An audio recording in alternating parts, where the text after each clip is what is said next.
ABS-CBN, naghahanda ng malaking handog para sa 2026. Mas pinaigting ng ABS-CBN ang kanilang pagbabalik sa spotlight sa taong 2026 sa pamamagitan ng sari-saring bagong palabas at pagbabalik ng mga programang minahal ng kapamilya viewers. Mula sa game shows hanggang sa teleserye at digital exclusives, malinaw na target ng network na muling dominahin ng free TV at streaming platform. Babalik ang ilang iconic shows na tumatak sa puso ng sambayanan.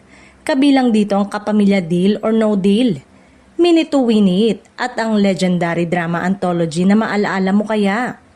Inaasahang muling magbibigay ng saya, aral at inspirasyon ng mga programang ito sa bagong henerasyon ng manonood. Samantala, mas lalong umiinit ang primetime dahil sa mga bagong teleseryeng inilulunsad. Isa sa pinaka-inaabangang proyekto ang Someone Somebody na pagbibidahan ni Catherine Bernardo, James Reid at Ma Salvador. Isang powerhouse cast na siguradong magdadala ng lalim at tensyon sa kwento ng pag-ibig at kapalaran. Kasunod nito ang Love is Never Gone. Tampok sina Joshua Garcia at Ivana Alawi na susubok sa tibay ng pag-ibig sa gitna ng sakit at pagkakawalay.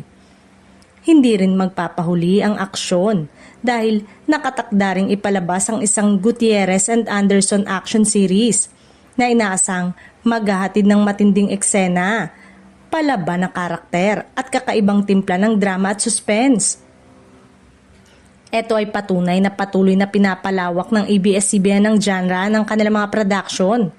Bukod sa telebisyon, lalong pinagtitibay ng ABS-CBN ang presensya nito sa digital platform sa iWant sa pamamagitan ng mga microdramas gaya ng Conspiracy of Love, Twist of Fate, The CEO's Boy Toy, Bring Me, My Stepdaughter, The Chambermaid's Daughter, at The Perfect Wife. Bagamat maikli ang episode, garantisado ang bigat ng emosyon at mga kwentong swak na swak sa modernong manonood. Sa kabuuan, tila mas magiging makulay at kapanapanabik ang 2026 para sa kapamilya.